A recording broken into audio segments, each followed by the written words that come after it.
Hello and welcome to Introduction to Cognitive and Behavioral Neuroscience, Psychology 255 at Northern Arizona University.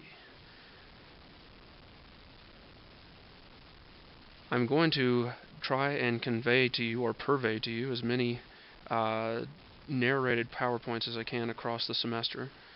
This is somewhat of a work in progress, and I am allowing myself the luxury to make silly mistakes without having to re-record the lectures. So it's going to be relatively informal, and hopefully like you would find if you were to take the lecture from me face to face. I'm going to try and recreate that experience as much as possible.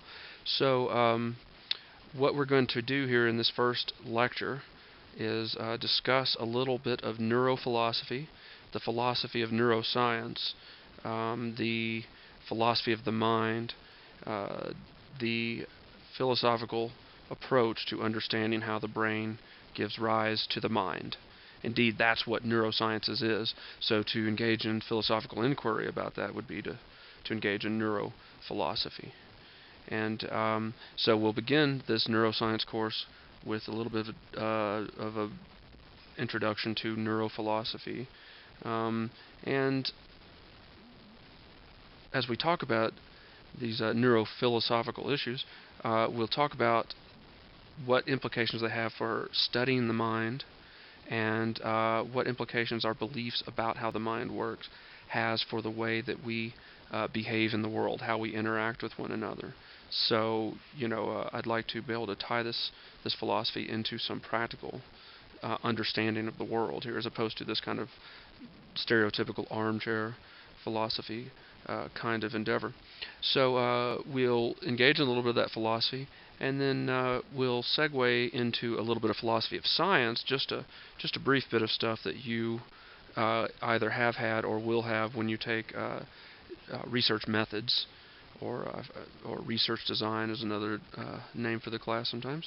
So we'll go through a little bit of that philosophy of science, and we will segue that into a discussion of the history of neuroscience. And so that should, we'll take the history of neuroscience up to modern day, and that should pretty well give us a thorough Module 1 introduction there. So we'll go through Module 1, and when you're through with Module 1, you'll proceed, of course, to Module 2, and so on and so forth. So I wanted to start this discussion in a way that you'll find fairly common, I suspect, in psychology classes. You'll often be asked, well, what is psychology? And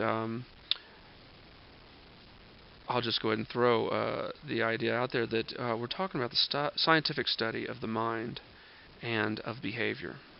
Scientific study of the mind and of behavior.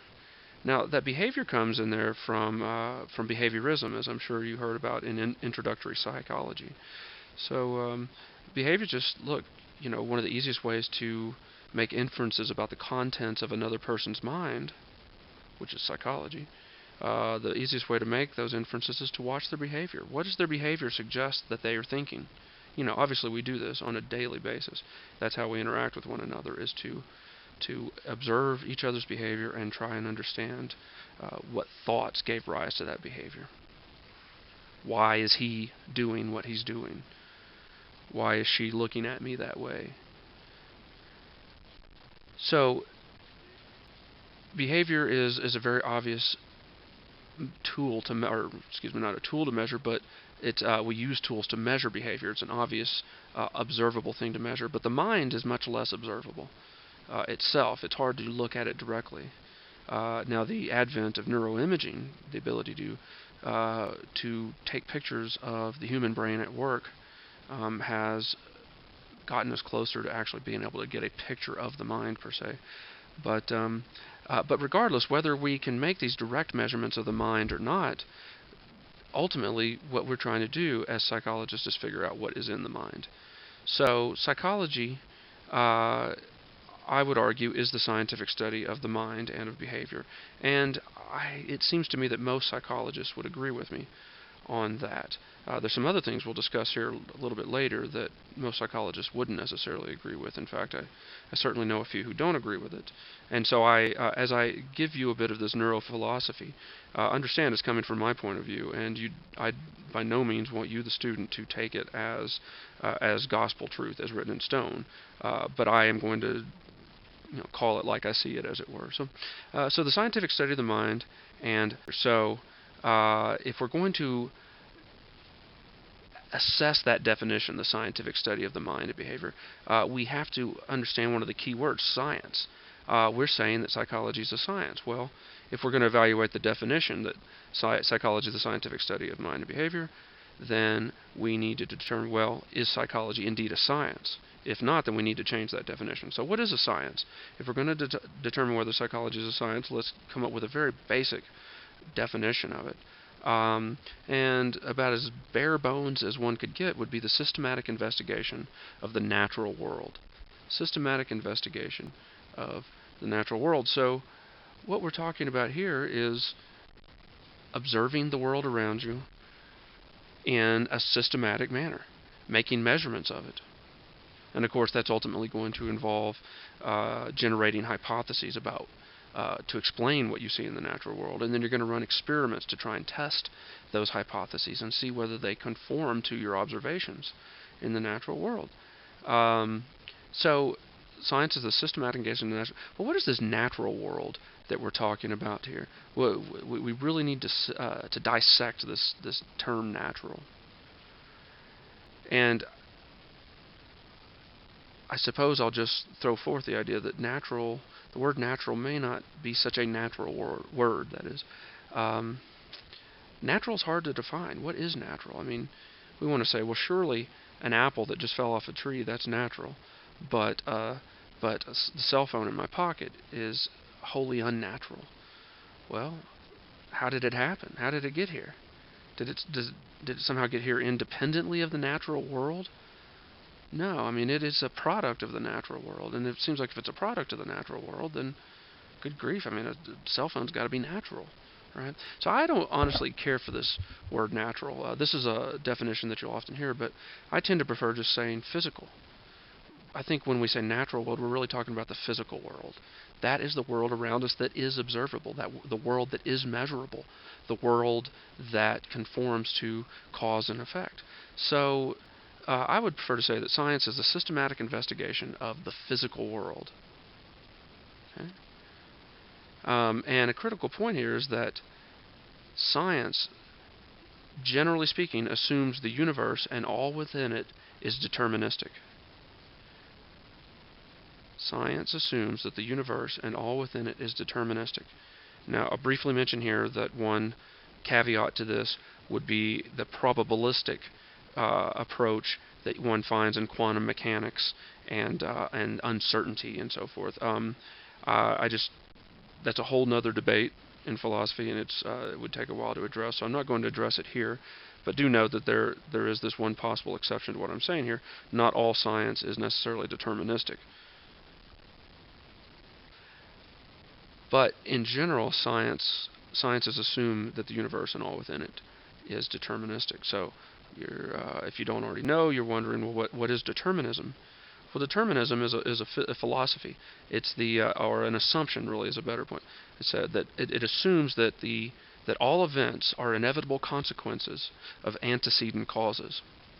All events are inevitable consequences of antecedent causes. The 8-ball falling in the corner pocket is the inevitable consequence of having struck the cue ball in just the right manner to sink the 8-ball. If you change anything about the way you struck the cue ball, then you change whether the 8-ball is going to fall into the pocket or not.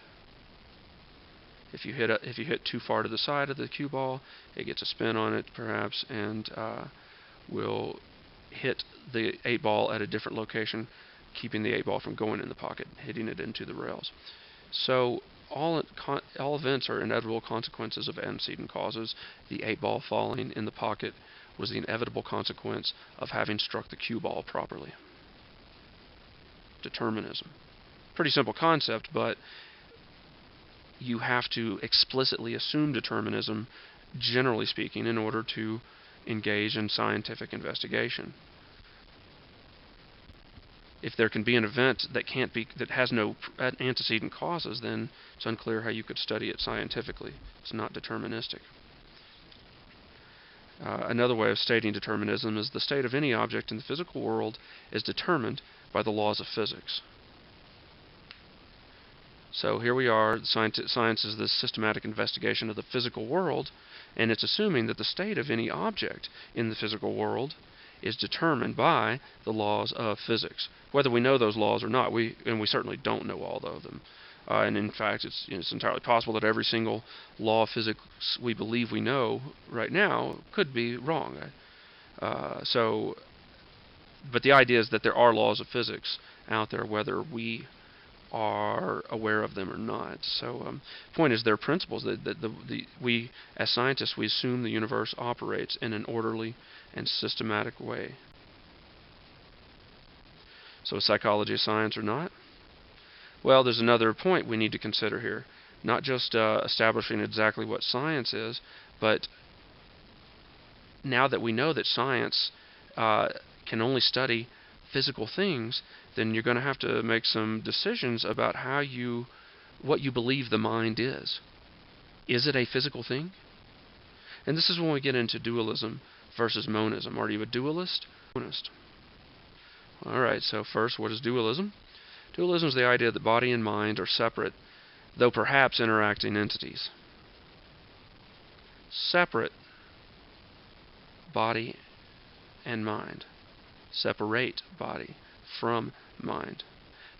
The idea here is that mind is a non-physical thing. You've got your body. Your body includes your brain. But your body and your brain do not include your mind. Your mind is actually something that is unlike your body and your brain. It's unlike the rocks and the air in the world. It's unlike anything physical. It's a non-physical thing. In fact, if we want to flip our word physical back to natural, it's a supernatural idea. The mind is. So dualism holds that there are two things: dualism. There's the body and there's the mind. There's the physical and there's the non-physical. One of the best-known proponents in the history of dualistic thought is René Descartes, a French man who said that he believed the mind could not be studied scientifically because it is immaterial, or it's not physical. It's not made of material. It's immaterial. It's not in the physical world. It's in the non-physical world. Somehow it interacts with the physical world, like your mind, according to a dualist, your mind interacts with your body through your brain, presumably. In fact, Descartes thought that the mind interacted with your brain through the pineal gland. The pineal gland, circled here in this image of the brain, just a little gland that really actually doesn't turn out to do much of anything of interest in the brain. So it's ironic that Descartes came to the belief that this is a central point in the brain through which your non-physical mind interacts with your physical brain. But anyway, I make the Cartesian map here. Descartes. In fact, carte means map in French. Descartes was a French individual. Cartesian coordinate systems in geometry. This comes from Descartes. He was a philosopher and a mathematician. And so he dealt a lot with geometry and space and mapping. And so if he were to map the location of your soul in your brain, he would put a little circle and say, "You are here." So anyway, that's just an interesting little curiosity of Descartes, that he believed the pineal gland was the seat of the soul. This is where the soul interacts with the rest of the body. You do know this guy, even if you don't recognize the name. He said in the French, "Je pense donc je suis," I think, therefore I am. Obviously, everybody knows this assertion. He might as well have said, "I'm immaterial, therefore I can't be studied," at least not studied scientifically.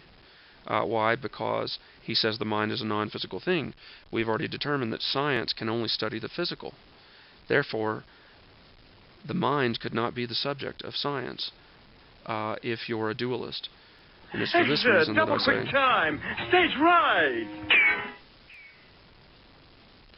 Sorry for the cheeky sound effects there. In fact, with this recording narration function I'm using, it may not have even come through for you.